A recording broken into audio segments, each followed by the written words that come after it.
আসসালামু আলাইকুম।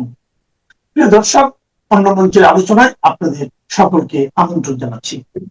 জাতীয় নদী রক্ষা কমিশনের সাবেক চেয়ারম্যান ডক্টর মঞ্জুর আহমেদ চৌধুরী, তিনি আমাদের আজকের অতিথি এবং ওনার সঙ্গে আমরা বিভিন্ন বিষয় নিয়ে কথা বলার চেষ্টা করব। জনাব মঞ্জুর আহমেদ চৌধুরী, আমি প্রথমেই যে বিষয়টাকে আনতে চাই, গত দুদিন ধরে এটা নিয়ে বেশ আলোচনা হচ্ছিল। এটা হলো গত অগস্ট মাসের 5 তারিখ দিল্লিতে একটা অনুষ্ঠানে কথা বলেছেন ভার্চুয়ালি সাবেক প্রধানমন্ত্রী শেখ হাসিনা। সেখানে দেশি বিদেশি সাংবাদিকদের অনেক প্রশ্নের জবাব উনি দিয়েছেন। সেটা নিয়ে আমাদের দেশে সেই সংবাদ প্রচারের জন্য এক ধরনের এমবার্গো আগেও ছিল, নতুন করে আবার স্মরণ করিয়ে দেওয়া হয়েছিল এবং আমাদের একজন উপদেষ্টা রীতিমতো হুমকি দিয়েছেন যে এরকম বিষয়টা করলে, প্রচার করলে তাদের বিরুদ্ধে ব্যবস্থা নেওয়া হবে। এবং সেটা বিস্ময়কর ভাবে তার হুমকি কার্যকর হতে দেখেছি আমরা।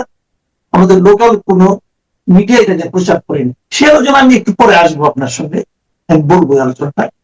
কিন্তু তার আগে আমি যে বিষয়টা আলোচনা করতে চাচ্ছি সেটা হলো আজকে শুক্রবার, আজকে ভারতের পররাষ্ট্র মন্ত্রণালয়ের যে নিয়মিত ব্রিফিংটা হয়, সাপ্তাহিক ব্রিফিংটা হয়, সেখানে তাদের যে স্পোর্টস পার্সন আছে রণধীর জয়সওয়াল, এই জয়সওয়াল একটা মন্তব্য করেছেন এবং তিনি বলেছেন যেটা যে ওই যে সংবাদ সম্মেলন হয়েছে যেটা, সে ব্যাপারে ভারতের কোনো ভূমিকা ছিল না। এবং তিনি এই কথাও বলেছেন যে সেখানে শেখ হাসিনা বাংলাদেশের সরকার সম্পর্কে যেসব বক্তব্য দিয়েছেন তার কোনটি ভারত সরকার সমর্থন করে না। এটা ভারতের অফিসিয়াল বক্তব্য। এই বক্তব্যকে আপনি কিভাবে বিশ্লেষণ করবেন? এখানে একটা জিনিস পরিধানযোগ্য, যে এই যে ভার্চুয়াল যে মিটিংটা করছেন সেটা শেখ হাসিনা তার পক্ষ থেকে করা হয়েছে। এটার সাথে ভারতীয় কর্তৃপক্ষের কোনো ছিল না, এটা সবাই এটা বুঝতে পারে যে তারা বাধাও দেয় নাই বা উৎসাহ দেয় নাই। আর একটা কথা, যে এই মিটিংটা যে হয়েছে, ভার্চুয়াল মিটিংটা হয়েছে, এটা কিন্তু তারা প্রত্যাখ্যান করে নাই। প্রত্যাখ্যান করছে উনি মিটিং এ যেসব বক্তব্য রাখছে, ওই বক্তব্যগুলি বলছে ভারত যে এগুলি আমাদের, আমরা এগুলিকে সমর্থন করি না। এটা একটা নর্মাল একটা ডিপ্লোম্যাটিক রেসপন্স। এটার ভিতর থেকে আপনার অনেক কিছু বের করে আনা যাবে না।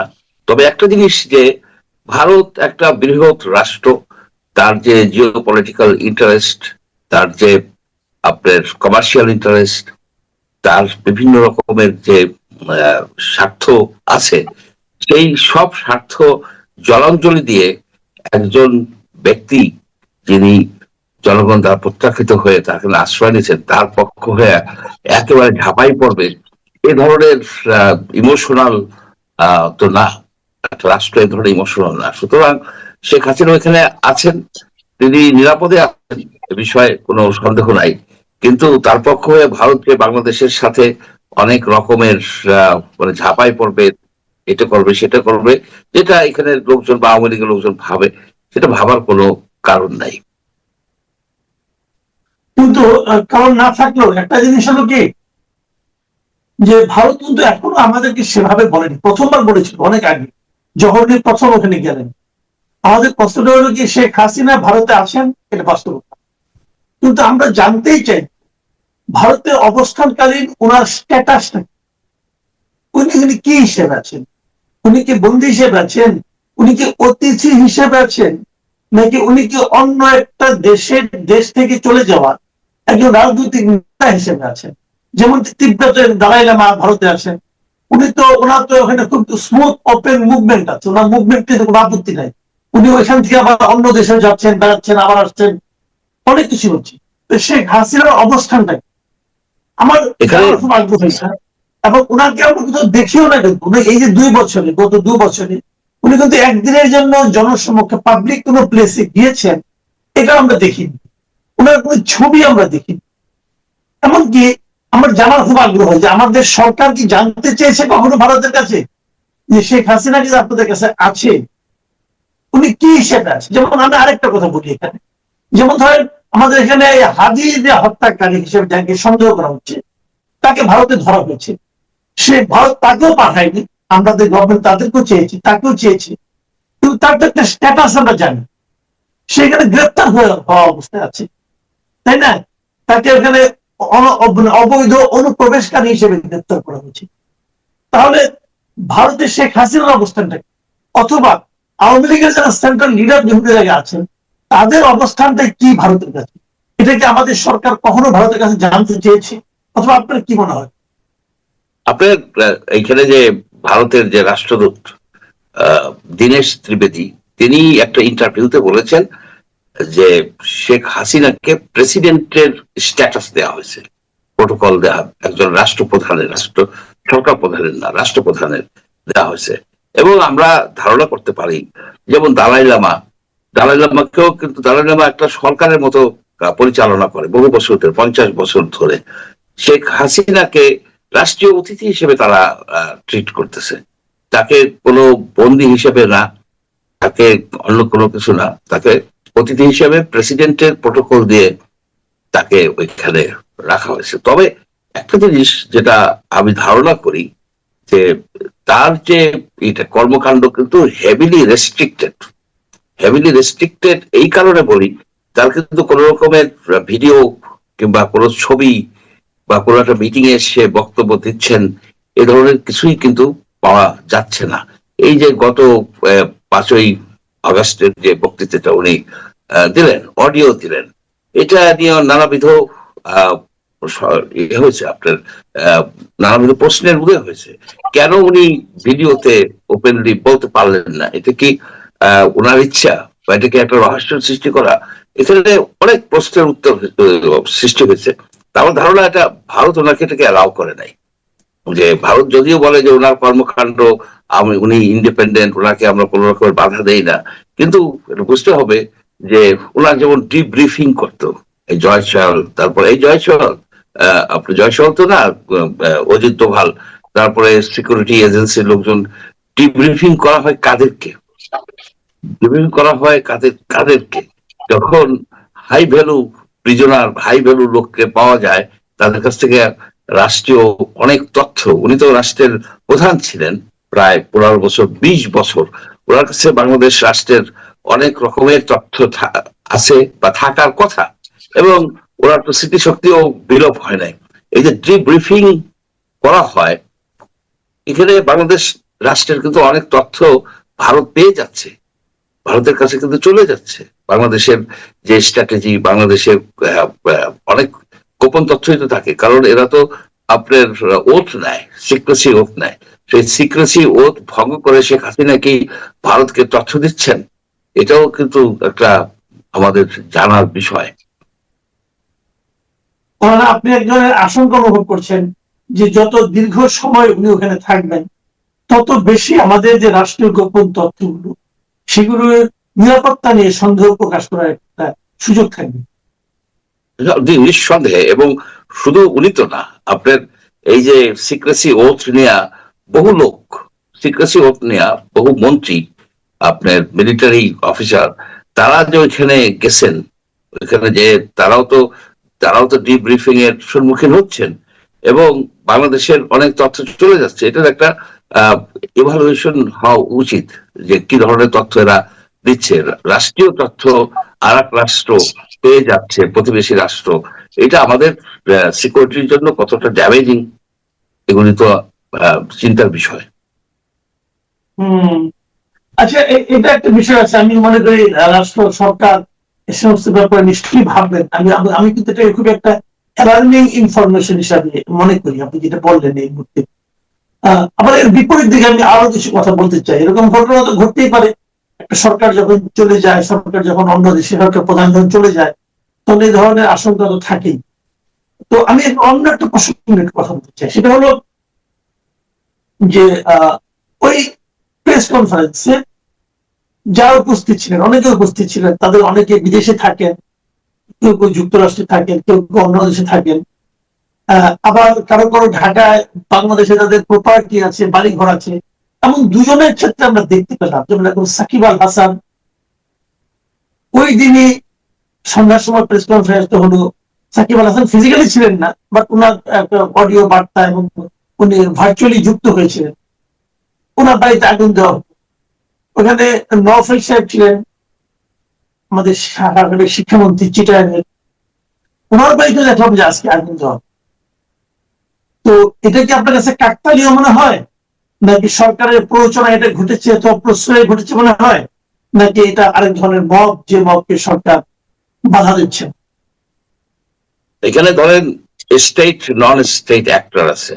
রাষ্ট্র রাষ্ট্রের যারা এখন ক্ষমতায় আছেন, বিএনপি লোকেরা হতে পারে, আবার জামাতের লোক হতে পারে, এনসিপি হতে পারে, অথবা আপনার বিক্ষুব্ধ জনগণ হতে পারে। যারাই করুক, এটা বেআইনি কাজ। আপনার বাড়িতে আগুন দেওয়া মানে আর্সন করা, এটা সম্পূর্ণভাবে বেআইনি কাজ। এটাকে কোনোভাবেই সমর্থন করা যায় না। এই মব কালচার সৃষ্টি করছে তো ইউনূস সাহেব, তার রেশ হয়ে গেছে। আর একটা বিষয় হচ্ছে কি, যে বাক স্বাধীনতা, ব্যক্তির স্বাধীনতা, একজন যদি কারোর সাথে ভার্চুয়ালি যোগ দেয়, একজন ব্যক্তি যদি যোগ দেয়, সেটা কি বেআইনি কিনা? যদি বেআইনি না হয় তাহলে তো বাড়ি আপনি পড়াবেন কেন? আর যোগ দিলে এই কি আপনার এটা কোন আইনের ধারায় পড়ে, কোন ধারায় আপনি ফেলবেন? যে আপনি তো আইনের শাসন প্রতিষ্ঠা করতে হবে। আইনের শাসন প্রতিষ্ঠা করতে গেলে আপনার যে যেমন বলা হলো যে শেখ হাসিনার বক্তব্য শোনা যাবে না। আপনার এর কোন আইন? আইসিটি কোর্টের থেকে এটা দেওয়া হয়েছে, কিন্তু কোনো ধারা বা কিছু বর্ণনা করা হয় নাই। আমরা বাক স্বাধীনতার জন্য এইখানে ছড়াই গেল যে আমাদের একজন অ্যাডভাইজার ডাক্তার জাহিদ, উনি বলছেন, উনি রিমাইন্ডার দিচ্ছেন যেটা শাস্তি হবে, শেয়ার করা যাবে না। এটা তো সেই শেখ হাসিনার আমলের যে আইসিটি 57 ধারা, তারপরে বিভিন্ন রকমের ডিজিটাল সিকিউরিটি অ্যাক্ট ছিল, এবং হাজার হাজার লোককে আপনি জেলে পুরে দিচ্ছেন। বাক স্বাধীনতা তো আমাদের কনস্টিটিউশনে এনশিওর করা হচ্ছে। চিন্তার স্বাধীনতা, আপনার বাক স্বাধীনতা, জীবনের অধিকার, মুভমেন্টের অধিকার, সেগুলিকে ক্ষুণ্ণ করার জন্য তো কিছু করাটা, চেষ্টা করাটা বোকামি। আর একটা কথা, বর্তমানে যে টেকনোলজির যুগ, আপনি কিভাবে বন্ধ করবেন? আপনি কিভাবে বন্ধ করবেন? তবে এই যে যে এই আমাদের যে এখানে যে একটা ঘটনা ঘটছে, শেখ হাসিনা বলে একজন ব্যক্তি যে একটা প্রেস কনফারেন্স করছে, এই কথাটা কি কোনো পত্রিকায়, কোনো টিভিতে আসছে? ঠিক আছে, তার কন্টেন্ট আপনি করলেন না, কিন্তু এটা তো একটা ঘটনা ঘটছে এবং লক্ষ লক্ষ কোটি কোটি লোক এটা দেখছে, রাইট? এটা আপনি বলেন হেট স্পিচ। আমি এই প্রসঙ্গটা বলি, আমি নিজে সাংবাদিকতা ছাত্র, বিশ্ববিদ্যালয়ের সাংবাদিকতা নিয়ে পড়াশোনা করেছি। 3 দশকেরও বেশি সময় সক্রিয় সাংবাদিক ছিলাম, সাংবাদিকতা করেছি, টুকটাক এথিক্সটা বুঝি। তো আদালতের এম্বার্গো আছে শেখ হাসিনার হেট স্পিচের। উনি যদি এমন কোন কথা বলেন, সেটা প্রচার করা যাবে না, যা নাকি মানুষের মধ্যে এক ধরনের বিদ্বেষ ছড়াবে, রাজনৈতিক বিদ্বেষ ছড়াতে পারে, আমাদের সার্বভৌমত্বের জন্য যেটা আঘাত হিসেবে আসতে পারে, এ ধরনের কথা উনি বলতে পারবেন না। এই মর্মে একটা নিষেধাজ্ঞা আছে আইসিটি। আইসিটির যিনি chief prosecutor mister Amirul Islam, উনি একবার বলেছেন, পরশুদিন বলেছেন, যেদিন এই ঘটনা ঘটে তার আগের দিন, না ওই দিন বলেছেন যে শেখ হাসিনার সাধারণ বক্তব্য প্রচারে কোন নিষেধাজ্ঞা নাই। কিন্তু আমি দেখলাম আমাদের একজন তথ্য বিষয়ক যিনি উপদেষ্টা আছেন, মিস্টার জাহিদুর রহমান, ডক্টর জাহিদুর রহমান, যিনি জীবনে কোনোদিন সাংবাদিকতাও করেন নাই, জীবনে কোনোদিন বিএনপিও করেন নাই, তিনি বলতেছেন যে কিছুই প্রচার করা যাবে না। এবং উনি কি বলেছেন, আর আমাদের সাংবাদিকরা, সম্পাদকরা, গণমাধ্যমের কর্মকর্তারা তারা কি বুঝেছেন আমি জানি না, কিন্তু পরের দিন দেখলাম ওখানে যে একটা ইভেন্ট হয়েছে, যেটা বললাম, এই ইভেন্টের কোনো খবর কোথাও নাই। এই সব মিলিয়ে আমাদের গণমাধ্যমের বর্তমান অবস্থা এবং গণমাধ্যমের সম্ভাব্য ভবিষ্যৎ, আপনার অবজারভেশন কি? তাহলে একটা কথা বলি যে হেইট স্পিচ প্রকাশ করা যাবে না। আমি মনে করি যে হেট স্পিচ করা যায় না, উচিত না। ধর্মের বিরুদ্ধে একটা কথা বা একটা জনগোষ্ঠীর বিরুদ্ধে কথা, এটা উচিত না। কিন্তু আপনি যদি না শুনেন বক্তব্যটা, আপনার বক্তব্যটা না শুনেন, আপনি এইটা কিভাবে বুঝবেন যে এটা হেট স্পিচ না লাভ স্পিচ না জাস্ট পিস স্পিচ? আপনি কিছু বুঝবেন না, আপনি তো শুনতে হবে।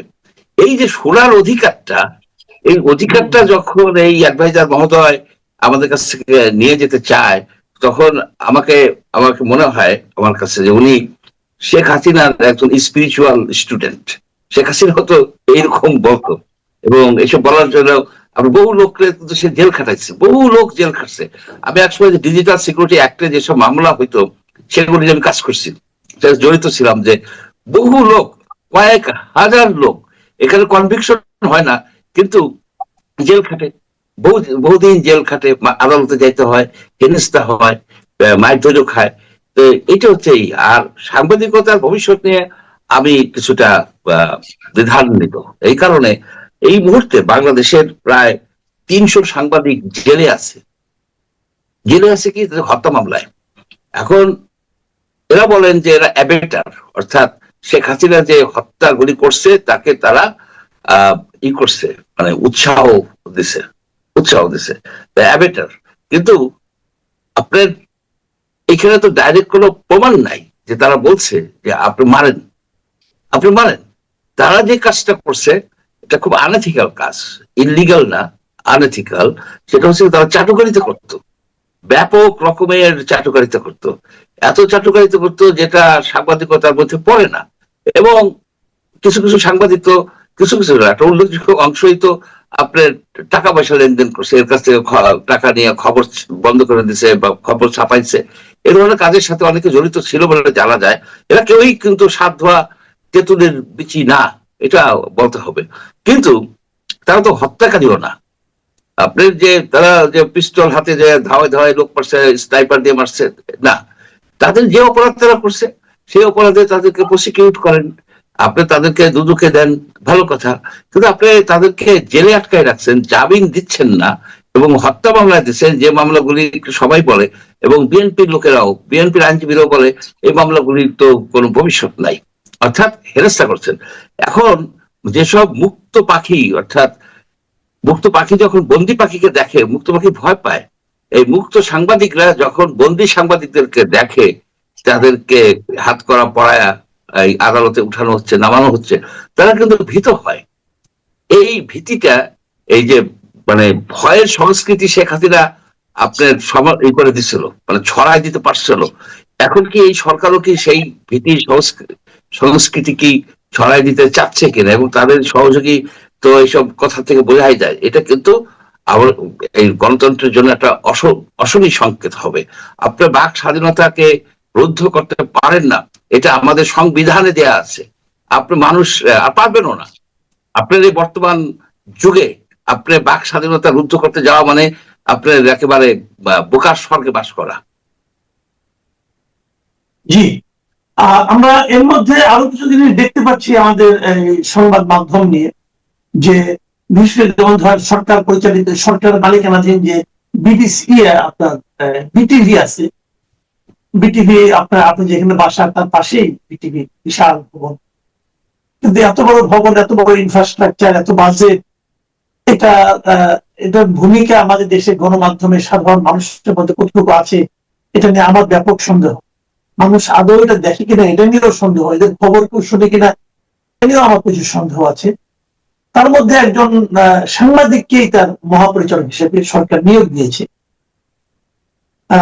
আপনি কি এখন বিটিভির ভবিষ্যতে আশাবাদী হবেন কিনা সামনের দিনগুলোতে? আসলে কি কাঠামোগত পরিবর্তন না হলে একজন সাংবাদিক দিলে তো হবে না, এবং সেই সাংবাদিকের আপনার অ্যাডমিনিস্ট্রেটিভ এক্সপেরিয়েন্স তো দেখতে হবে, তার গ্রহণযোগ্যতা জনমানুষে সেটাও দেখতে হবে, সে দলীয় কিনা। কিন্তু এটা ইম্পর্টেন্ট বিষয় না। ইম্পর্টেন্ট বিষয় হচ্ছে কি, যে কাঠামোগত ভাবে বিটিভি হচ্ছে একটা ঢোল, সরকারের ঢোল। আজকে বিটিভির কোনো গ্রহণযোগ্যতা নাই, জিরো গ্রহণযোগ্যতা। বিটিভিতে যদি আজকে আপনারা আমার একটু প্রশংসা করা হয় 10 মিনিট, এটা একটা পার্মানেন্ট ড্যামেজ হয়ে যাবে আমাদের জন্য, এগুলো বাস্তবতা। সেই জন্য আমরা, আমাদের চাহিদা কি? আমাদের চাহিদা হচ্ছে যে আমরা সঠিক সংবাদটা জানতে চাই, এখন এই সঠিক সংবাদের জন্য আমরা কার কাছে যাই? মেঘনা গ্রুপের পরিচালিত 71 টিভির কাছে যাই, আমরা বিটিভি এর কাছে, বসুন্ধরা গ্রুপের যেসব আছে, নিউজ 24 কিংবা আপনার আরো সব ইন্ডাস্ট্রিয়ালিস্টদের দ্বারা পরিচালিত টিভি, রেডিও, পত্র পত্রিকার কাছে আমরা সঠিক সংবাদটা চাই। অথচ বাংলাদেশের ট্যাক্স পেয়ারদের মানি দ্বারা পরিচালিত হয় বিটিভি। এবছরের বাজেট হচ্ছে 254 কোটি টাকা। তো বিটিভির কাছ থেকে আমরা পাই না কেন? বিটিভিকে কি বিবিসির আদলে একটা ট্রাস্টের অধীনে পরিচালিত করা যায় না? বাংলাদেশ সরকারের তো অনেক প্রতিষ্ঠান আছে যেগুলি ইন্ডিপেন্ডেন্টলি চলে এবং চালানো যায়। আমি মনে করি, ওটা অনেকদিন আপনার সাথে আলাপ করছি, যে বিটিভিকে এখন সময় হচ্ছে যে দেশের যারা আপনার গণ্যমান্য ব্যক্তি আছেন, ব্যক্তিত্ব, তাদেরকে নিয়ে একটা ট্রাস্ট করে আপনার বিবিসির আদলে হোক বা ভয়েস অফ আমেরিকার আদালতে হোক। ভয়েস অফ আমেরিকা অনেকটা আমেরিকার কথা বলে, কিন্তু বিবিসি ইন্ডিপেন্ডেন্ট। আমরা মোটামুটি একটা ইন্ডিপেন্ডেন্ট একটা সোর্স চাই এবং সেই সংবাদ যেন আমরা বিশ্বাস করতে পারি, কারণ সেই সংবাদ প্রতিষ্ঠান হচ্ছে আমার টাকায় পরিচালিত, আমার ট্যাক্সের টাকায়, আপনার ট্যাক্সের টাকায় পরিচালিত। তার কাছ থেকে আমি সত্য কথাটা আশা করতে পারবো না। আমার আশা করতে হবে যে বসুন্ধরা পরিচালিত টিভির কাছ থেকে, পত্রিকার কাছ থেকে, মেঘনা গ্রুপের, তাদের তো ডেফিনেটলি তারা ব্যবসা প্রতিষ্ঠান, তারা তো তাদের ইন্টারেস্ট দেখবে। আর এই বিটিভি দেখবে বাংলাদেশের জনগণের ইন্টারেস্ট, রাষ্ট্রের ইন্টারেস্ট দেখবে। তো সুতরাং আমি মনে করি যে কে কাকে নিয়ে আপনি নিয়োগ দিলেন, অতীতে তো অনেক লোক নিয়োজিত হয়েছে, ভালো ভালো লোক নিয়োজিত হয়েছে, কিন্তু এই বিটিভির যে গ্রহণযোগ্যতাটা কখনোই আনতে পারে নাই। শুধুমাত্র একটা ক্ষেত্রে বিটিভির খুবই সাকসেসফুল, সেটা হচ্ছে যে নাটকে তারা ব্যাপক দিয়েছে। কিন্তু নাটকের হবে না তো, আপনার সংবাদটা গুরুত্বপূর্ণ, ভেরি ইম্পর্টেন্ট। জি, অনেক ধন্যবাদ, অনেক ধন্যবাদ জনাব ডক্টর মঞ্জুর আহমেদ চৌধুরী। প্রিয় দর্শক, একটা প্রশ্ন মঞ্জুর আহমেদ চৌধুরী কিন্তু উঠিয়েছেন, আপনারা খেয়াল করেছেন নিশ্চয়ই।